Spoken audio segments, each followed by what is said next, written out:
Come iniziare a giocare a tennis da zero, mai entrati in campo. Invece per chi sa già giocare, come avete iniziato a giocare a tennis? Perché da questo dipende la vostra tecnica o i vostri problemi tecnici anche. A grandi linee noi abbiamo due sistemi di insegnamento. Noi oggi vedremo un caso particolare. Io proverò a giocare con una persona che non ha mai giocato a tennis e indovinate da dove inizio? Inizio dal palleggio. Quindi non inizio dalla spiegazione tecnica del dritto e del rovescio, ma inizio dal palleggio. I due metodi di insegnamento sono l'apprendimento esplicito, che questo significa che il maestro entra in campo e vi trasferisce un modello in cui lui crede, vi trasferisce un modello e voi dovete eseguire degli ordini. Molto spesso ci sono moltissime informazioni su questo tipo di trasferimento e il giocatore non penserà ovviamente a dove va la palla, ma dovrà pensare esclusivamente a riprodurre un certo tipo di modello attraverso la memoria procedurale. Quindi ci saranno informazioni e il movimento verrà considerato nella sua estetica. Un altro tipo di insegnamento è l'apprendimento implicito. L'apprendimento implicito non è un apprendimento cognitivo, ma è un apprendimento che deriva dall'ambiente, dal fare. Quindi io ho una situazione e devo fare una certa cosa. Ad esempio, un esempio di apprendimento implicito è andare in bicicletta. Cioè, io inizio a pedalare, poi magari sbaglio, cado, quindi errore, poi riprovo e a poco comincio a imparare. Quindi non c'è un procedimento cognitivo di attenzione sui dettagli, ma c'è una pratica. Quindi si inizia ad andare in bicicletta con prova ed errore. Allora, mentre nell'apprendimento esplicito la domanda è che cosa devo insegnare? Quindi io entro in campo con una idea, con cosa devo insegnare. Nell'apprendimento implicito viene ribaltata la situazione con questo grande sole che illumina il giocatore e si parte dal giocatore, cioè che cosa ha bisogno di imparare.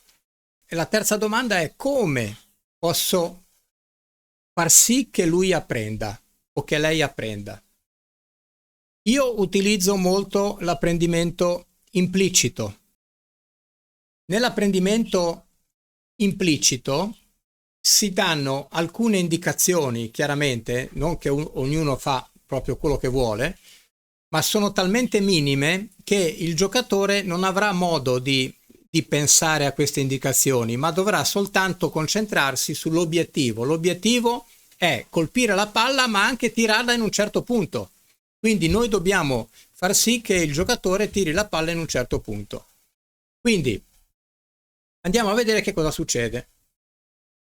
Allora, qua abbiamo una giocatrice. Io avrei dovuto utilizzare le palle, quelle a rimbalzo ridotto, quindi quelle depressurizzate, però se non ricordo male è stata una prenotazione dell'ultimo momento, che succede spesso dove lavoro d'estate, e quindi è entrata in campo così. Mai entrata in un campo da tennis, mai.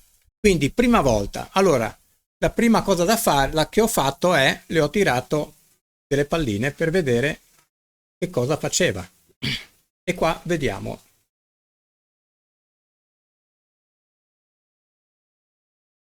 Qualche difficoltà, direi.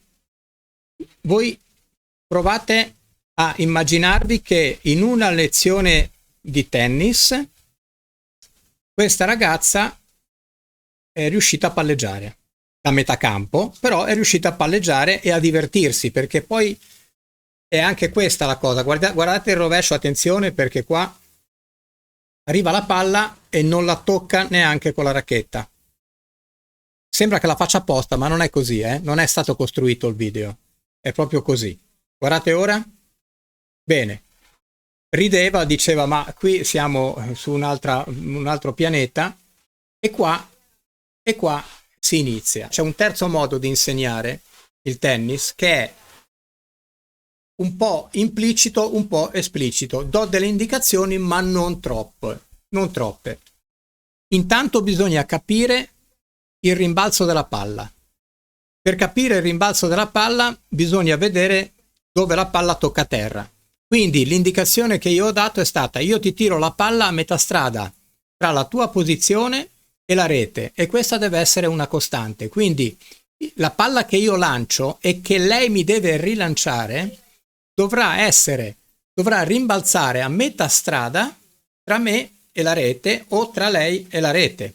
Quindi nel momento in cui io metto un obiettivo, lei lo visualizza questo obiettivo e deve provare ad arrivarci. Questo è l'apprendimento implicito. Io non le dico come fare, è lei che deve riuscire a tirarmi la pallina tra me e la rete. Quindi questo è il primo passo, capire il rimbalzo della palla.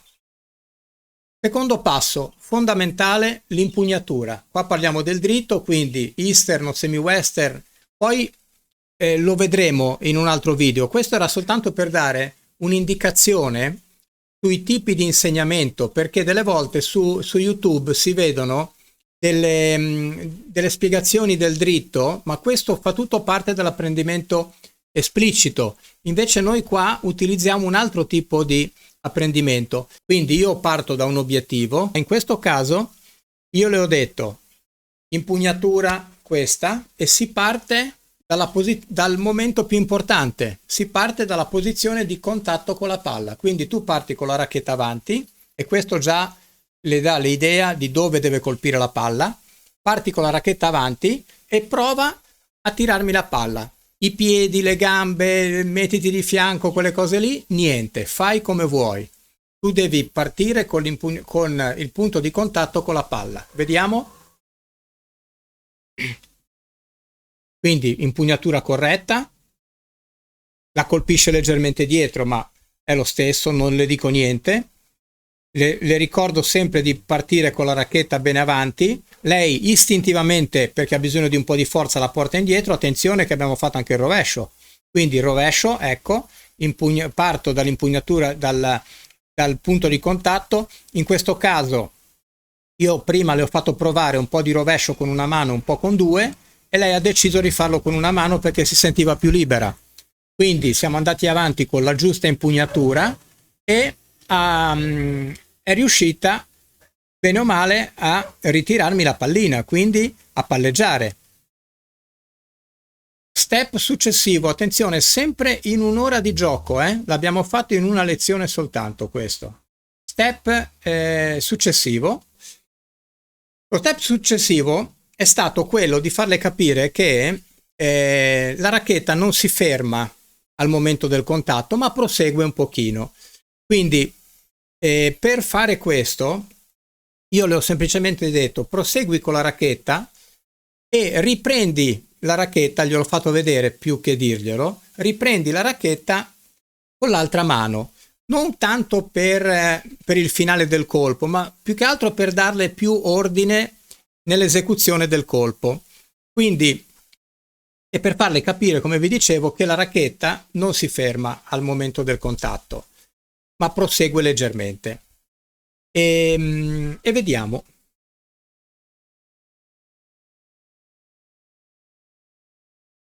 Allora, se vi ricordate com'era all'inizio, vedete, adesso la palla torna da me, gioca con un pochino più di tranquillità e si riesce a giocare, e la motivazione è sicuramente molto alta adesso, perché lei da una fase iniziale dove non la toccava neanche riesce a giocare a tennis, a palleggiare, ed è infatti contentissima di questo aspetto, e la motivazione è importante. Quindi se io devo invece rispondere a una motivazione estetica, tipo fai il dritto così, poi il maestro mi dice bravo, l'hai fatto giusto, ma in effetti io non lo so cosa ho fatto. Adesso è chiaro, io sono un po' più portato verso, guardiamo anche il rovescio, sono un po' più portato verso l'apprendimento implicito, però è anche vero che bisogna dare degli obiettivi, nel senso questa ragazza sta provando a ritirarmi la palla perché dobbiamo giocare ed è molto soddisfatta di questo. Quello che delle volte io dico anche per scherzo ai miei allievi è questo: facciamo una similitudine tra il golf e il tennis. Qual è la diversità tra il golf e il tennis? Poi mi dicono la mazza, la pallina, il campo verde, le buche, quelle cose lì.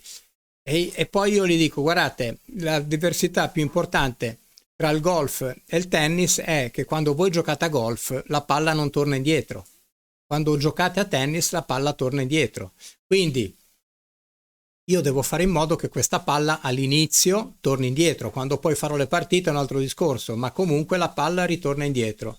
Se io tiro un colpo dove va, intanto sbaglio perché la palla va fuori e quindi vuol dire che il colpo l'ho sbagliato. Ma poi non mi abituo ad avere un obiettivo, cioè l'obiettivo deve essere, può essere una palla nel campo, può essere una palla incrociata, può essere una palla dritta, e per ogni tipo di palla che gioco ci sarà un'esecuzione che sarà sempre leggermente diversa. Quindi sono tanti modi per insegnare a giocare a tennis e a grandi linee questi due sono quelli più usati.